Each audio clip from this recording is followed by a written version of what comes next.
Sekarang misalkan orang sangat suka sama dunia, udah just oleh Allah di sini dibikin kurang aja.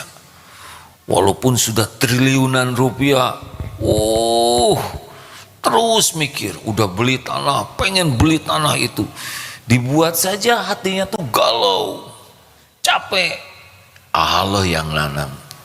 Ada tapi orang yang cita-citanya pengen dekat ke Allah, huwallazi anzala sakinah ghina fi qalbi, ya kan? Dibikin kaya hatinya. Enggak pengen Ferrari, enggak. Itu lemper jini, lemper mau. Enggak minat ya.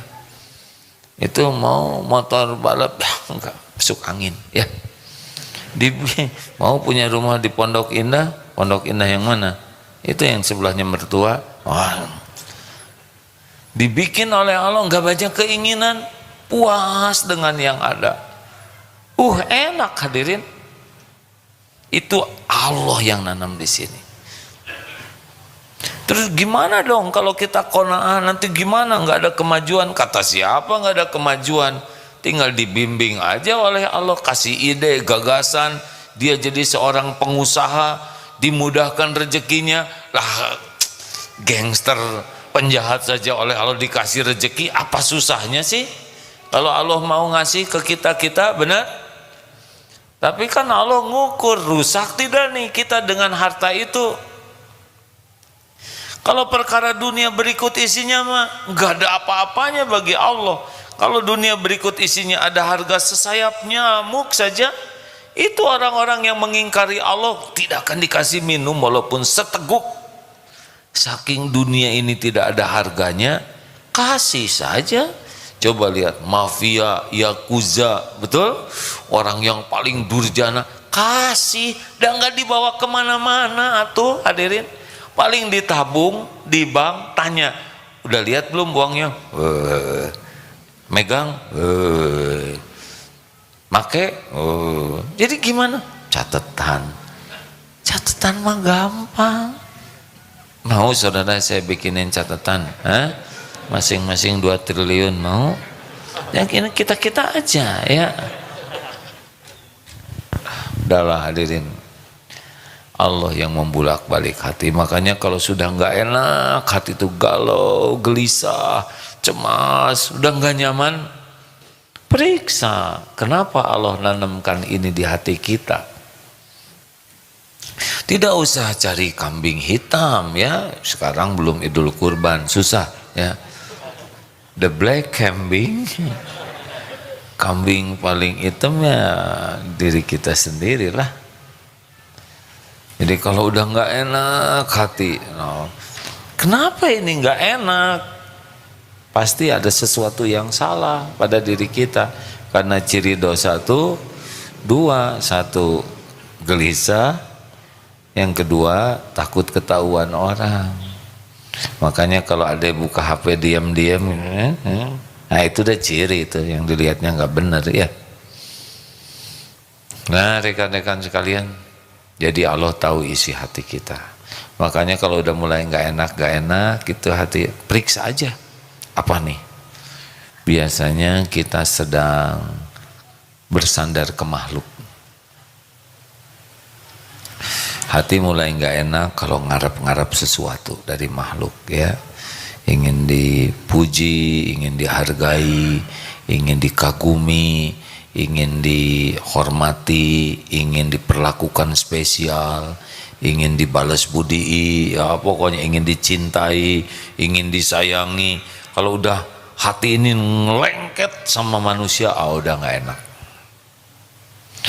Gimana? Apakah mungkin kita bisa lepas dari makhluk? Ya perlu proses. Tidak sesederhana mendengarkan ceramah ini. Tidak juga semudah ceramah ini, mah rada gampang ya.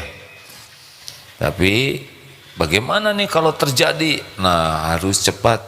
Tiap nyantel ke makhluk langsung ingat kepada penguasa segalanya.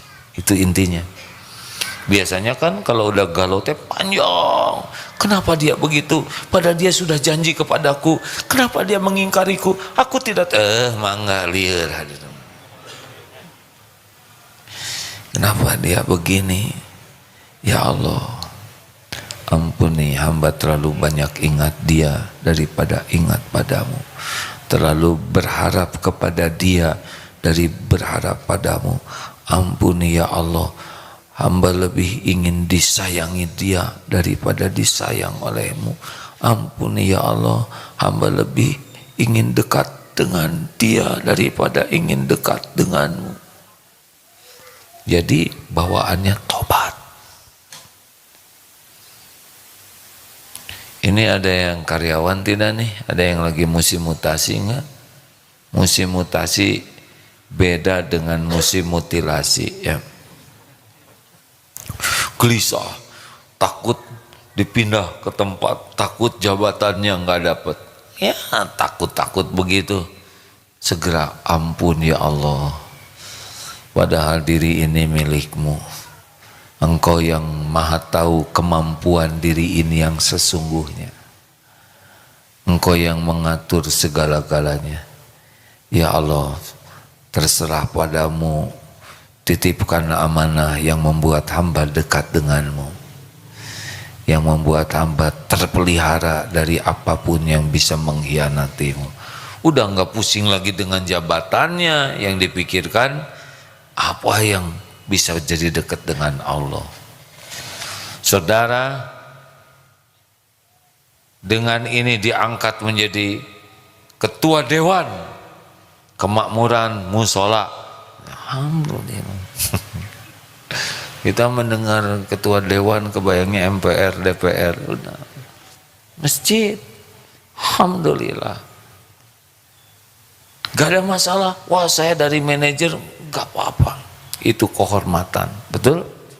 Tenang aja. Tapi gaji dikurangi, gak apa-apa. Rezeki dari Allah luas, tidak tergantung gaji. Terima, syukur. Apa yang Allah tetapkan itu yang terbaik. Khidmat yang terbaik di masjid. Lihat saja nanti apa yang Allah rencanakan. Mungkin dari sana Allah mengundang haji, ya. Mungkin dari sana nanti Allah membuat kita semakin, masjidnya makin makmur, makin banyak yang ibadah. Jangan nyantel harta, gelar, pangkat, jabatan, kedudukan lengket. Gak boleh. Allah tahu siapa yang dominan di hati ini. Hati-hati yang punya tabungan lalu merasa terjamin dengan tabungan ini. Suka lihat tabungan makin banyak, tapi tidak ingat zakat yang harus dikeluarkan, sedekah yang harus dikeluarkan. Oh, hati merasa aman dengan tabungan, hati merasa aman. Allah tahu ini, dia sudah menyekutukan jaminan Allah dengan tabungan. Gampang bagi Allah ngabisin tabungan kita, betul? Buat saja sesuatu kejadian yang harus bayar, yang terkuras terus sampai habis. Coba tabungan habis, nikmat atau musibah? Jawab. Antara tegang kita, tenang aja hadirin, nggak usah pakai tegang. Tahu kenapa tegang? Karena takut salah, ya kan? Coba kalau salah disiksa nggak oleh saya? Oh nggak, tenang aja. Jadi apa jawabannya? Tergantung. Ngebocorin, ya nggak, diem supaya ketahuan nanti.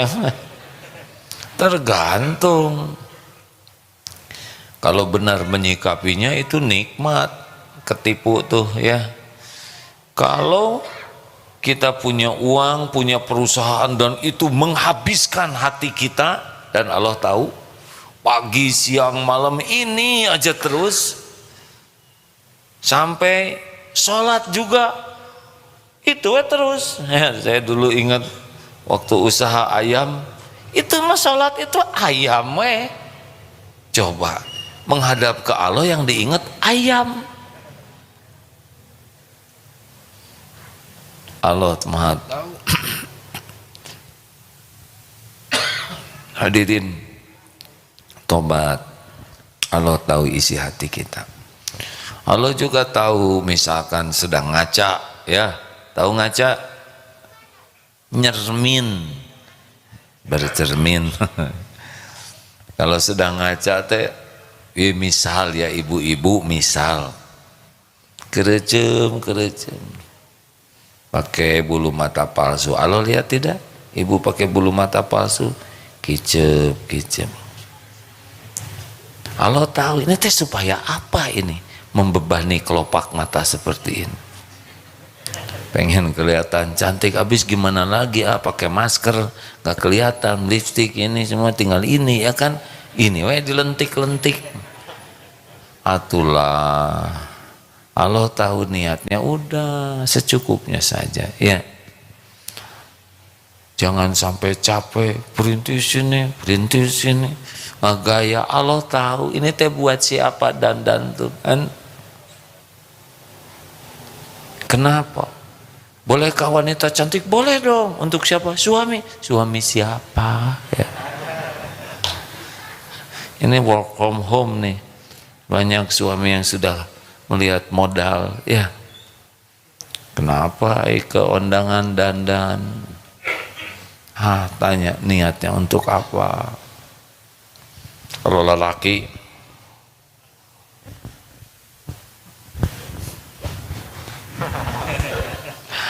hati-hati, Allah tahu kita lagi mengagumi otot sendiri. Gampang kok oleh Allah, tinggal salah urat atas merek.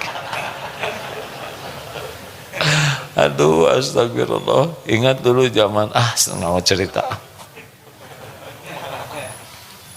Dulu ilmunya belum begitu nyampe.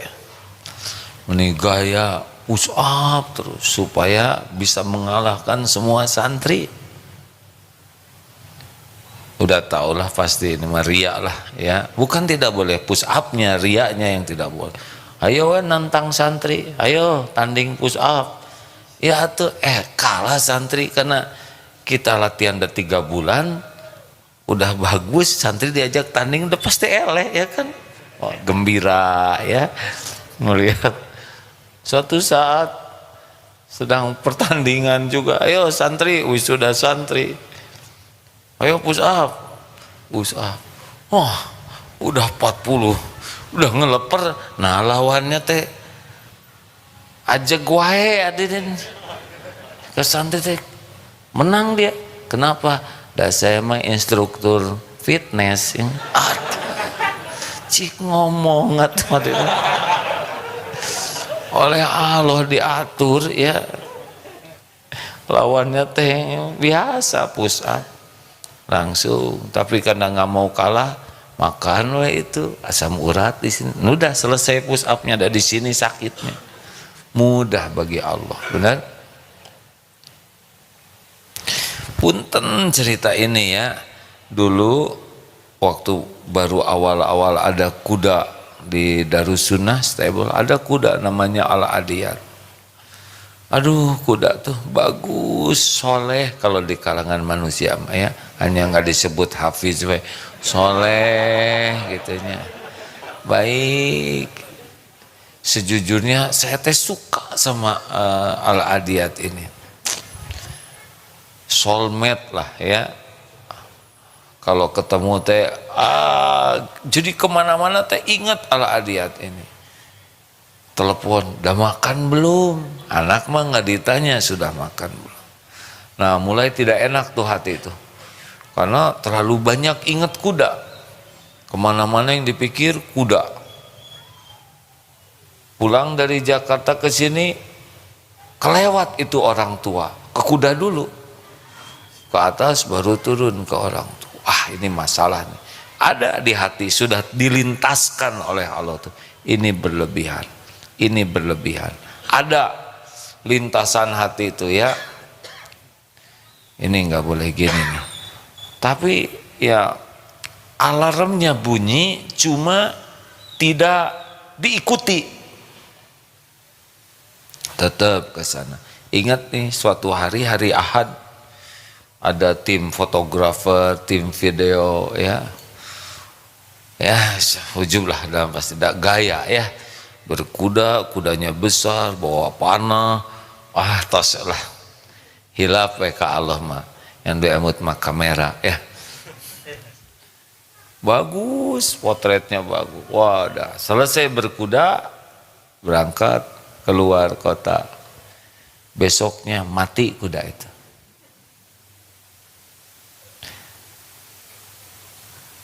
Musibah atau nikmat? Ini mah udah jelas, hanya tergantung. Coba dengar tadi riwayatnya. Musibah atau karunia? Karunia. Sedih ada ya, kuda kesayangan meninggal, tapi seketika itu rasanya sudah terjawab lah.